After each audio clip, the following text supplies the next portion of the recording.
श्रीराम समर्थ.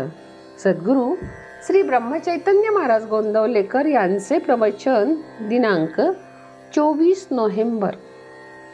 उत्कट भावनेने भगवंताची उपासना करावी.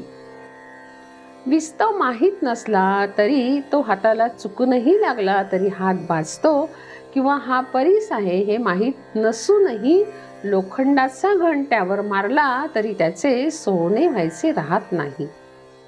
त्याप्रमाणे ज्ञानाशिवाय नुसते भक्तीने जरी भगवंताकडे गेले तरी काम होते, परंतु दुसऱ्या विषयांची आसक्ती जोवर आपल्याला सुटत नाही तोवर मनापासूनची भगवत भक्ती होत नाही.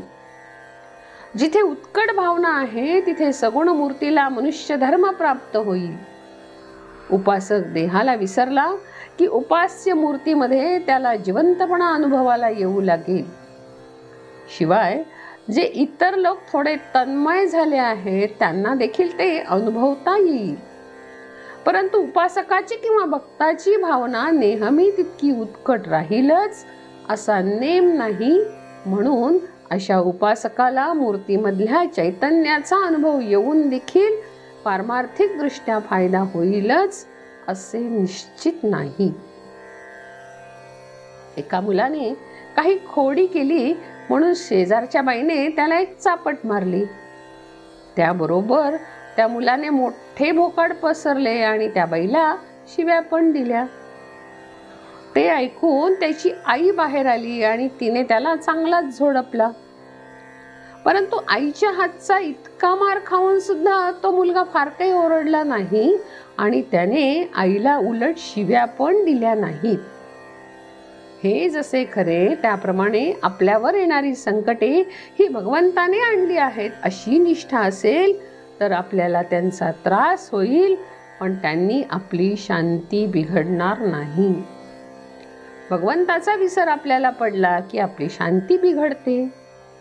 ज्या दातांनी सिंह मोठाले प्राणी मारतो त्याच दातांनी तो आपल्या पिल्लांना इजा न करता उचलतो, हे लक्षात असू द्यावे.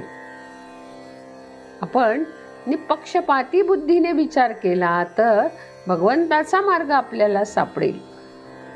भगवंत हा सर्वांना साध्य आहे, फक्त काही न करणाऱ्याला तो साध्य नाही. आपल्याला जेवढे समजले आहे तेवढे आपण आधी करावे, मग पुढील माहिती आपोआप मिळते. त्यामध्ये समाधान असावे. उगीच जास्त चिकित्सा करणे हे मीपणाचे आणि देहबुद्धीचे लक्षण आहे.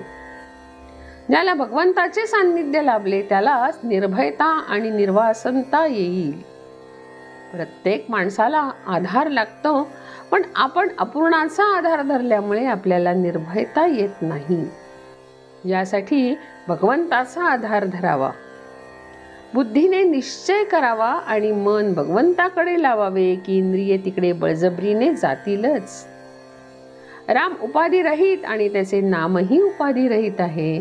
म्हणून ज्याप्रमाणे खडक किंवा वाळू पाण्याशी मिसळत नाही, साखर किंवा मीठच विरघळते आणि समरस होते, तद्वत रामाशी त्याचे नामच समरस होते.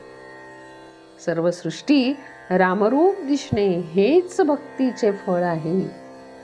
जानकी जीवन स्मरण. जय जय राम.